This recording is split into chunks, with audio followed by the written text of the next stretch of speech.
അസ്സലാമു അലൈക്കും. അൽഹംദുലില്ലാഹി റബ്ബിൽ ആലമീൻ. എല്ലാ തിങ്കളാഴ്ച രാവും വെള്ളിയാഴ്ച രാവും ഈ ചെറിയ ദിക്റ് ചൊല്ലിയാൽ ഒരുപാട് നേട്ടങ്ങൾ ഉണ്ടാവും ഇൻഷാ അല്ലാഹ്. അള്ളാഹുവിനോട് നാം എപ്പോഴും ദുആ ചെയ്യുക. നമ്മുടെ പ്രാർത്ഥനയ്ക്ക് ഉത്തരം കിട്ടുന്ന സമയം എപ്പോഴാണെന്ന് നമുക്ക് പറയാൻ കഴിയില്ല. ഈ വീഡിയോ കാണുന്നവർ ലൈക്കും ഷെയറും ചെയ്യുക. ഒരാൾക്ക് നാം കാരണം ഒരു ഫലം ഉണ്ടായാൽ അല്ലെങ്കിൽ അവർ ചൊല്ലിയാൽ അത് പറഞ്ഞു കൊടുത്ത നമുക്കും അതിൻ്റെ കൂലി ലഭിക്കും. എല്ലാ വെള്ളിയാഴ്ച രാവും തിങ്കളാഴ്ച രാവും ചൊല്ലാൻ പതിവാക്കാൻ പറ്റിയ ഒരു ദിക്ർ ആണ് പറയാൻ പോകുന്നത്.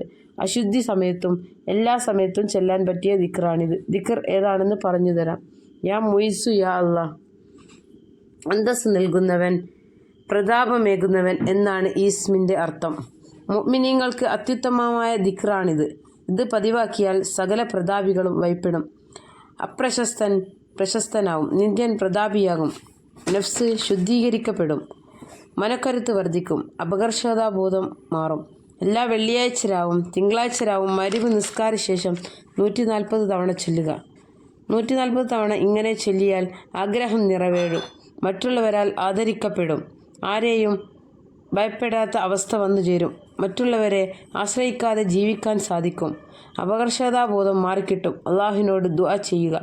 ഒരു കാര്യം ശ്രദ്ധിക്കുക, തിങ്കളാഴ്ച രാവ് എന്ന് പറഞ്ഞാൽ ഞായറാഴ്ച രാത്രി മഗ്‌രിബ് മുതലും വെള്ളിയാഴ്ച രാവ് എന്ന് പറഞ്ഞാൽ വ്യാഴാഴ്ച രാത്രി മഗ്‌രിബ് മുതലുമാണ് ആരംഭിക്കുന്നത്. എല്ലാവരും ചൊല്ലി പ്രാർത്ഥിക്കുക ഇൻഷാ അല്ലാഹ്.